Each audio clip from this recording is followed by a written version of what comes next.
Hello bachcho, let's read the question. The question says population living in a specific area at a particular time is called option 1 deme, option 2 ecotone, option 3 ecotype, option 4 ecat. Question में हमें बोला है एक ऐसी population जो एक specific area में रहती है एट अ पर्टिकुलर टाइम, उसे हम क्या बोलते हैं. हमारे पास 4 ऑप्शन है, इनमें से करेक्ट ऑप्शन को चूज करना है. सबसे पहले देखते हैं हम इस क्वेश्चन के की कॉन्सेप्ट को. तो इन दिस क्वेश्चन हमारा की कॉन्सेप्ट होगा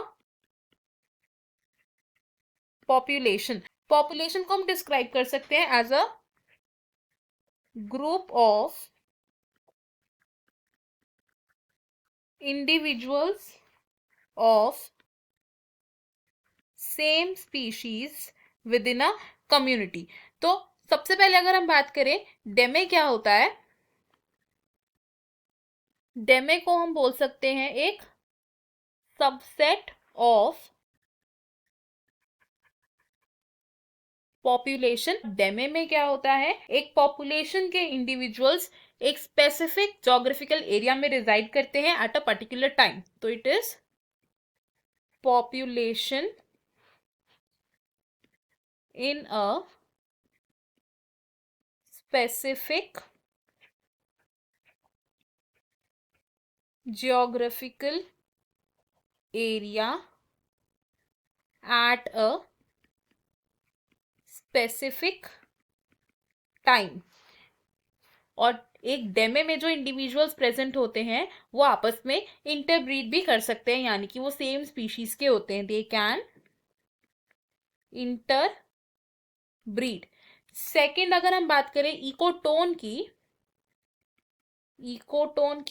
तो इकोटोन क्या होता है, इकोटोन होता है एक transition area between two ecological communities. It is a transition area between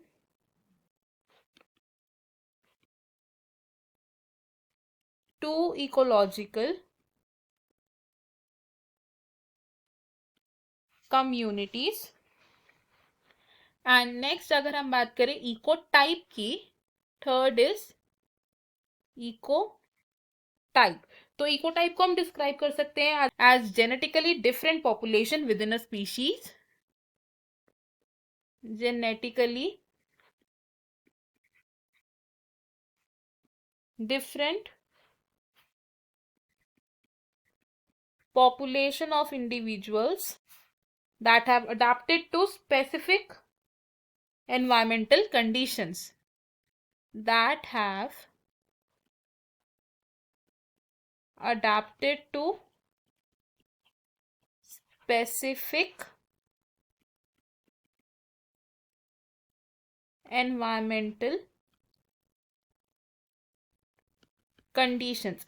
और नेक्स्ट अगर हम बात करें अब एक इकैड की, फोर्थ इज इकैड की. तो इकैड क्या होता है, इकैड को हम डिस्क्राइब कर सकते हैं as morphological variation between organisms of a species present in different environments. It is morphological variation between organisms of a species in different environment, यानी कि डिफरेंट एनवायरमेंट पे रहते हुए ऑर्गेनिजम्स ऑफ स्पीशीज कैसे मॉर्फोलॉजिकल वेरिएशन को show करते हैं, उसे हम कहते हैं इकैट. तो इस क्वेश्चन में हमारा जो आंसर होगा वो होगा option 1, option 2, option 3 and option 4 होंगे हमारे wrong answers. I hope you have understood it well. Best of luck. Thank you.